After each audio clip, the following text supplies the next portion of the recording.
But Jesus taught us this story, and to be honest with you, if I were telling this story, if you were telling this story, this would be the end of the story. Because most of our stories finish at the funeral. The funeral? We say, what we call it, our last respects. We just, if Kirk was telling Reverend Bakker, forgive me, we're telling the story or myself, we end the story here. Because this is where stories end for us. The funeral. But it's not me or you telling this story. It's Jesus. He who was God. He who sees the beginning from the end. The God of all the earth.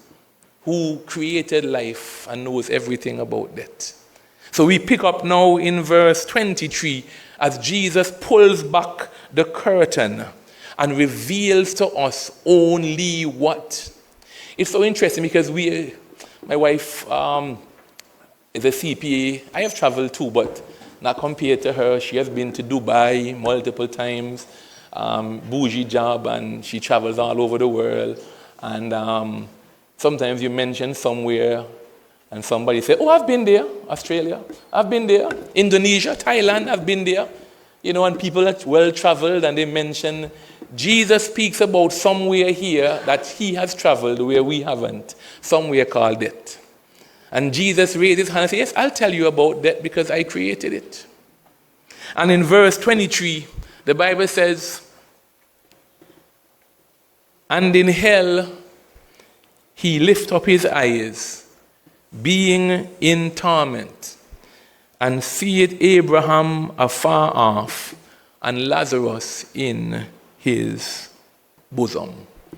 I thought to myself as I prepared this little thought to share with you today. What is hell? I hear so little of it today. In the busyness of life and the blessings of life, you know, what is hell? We think and hear so little of it, even in church. And it seems to me from the few funerals I attend that everybody goes to heaven. Hello?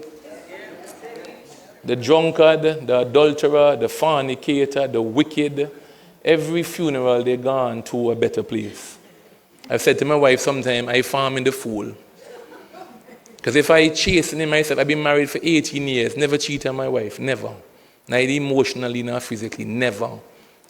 The first time I saw my wife's body and had sex with my wife was on the honeymoon night. I have laid down my body to represent God to the best of my ability. Not perfect, flawed, but trying my best. And if I am doing all that, and the man that dropped dead by the bottle gone to heaven, right? I've been to funerals, they asked the martyrs, they asked Peter and Paul and these men who were nailed to the cross to go and open the gate to let the adulterer in. I say, honey, I'm doing too much. I'm an overachiever. Hello?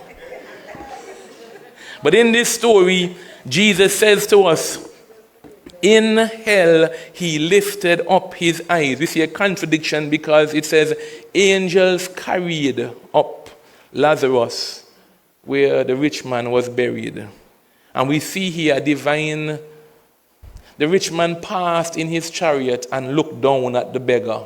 We see now the rich man looking up. Because he is now down and Lazarus is now up. It's amazing how the tables can turn in this thing.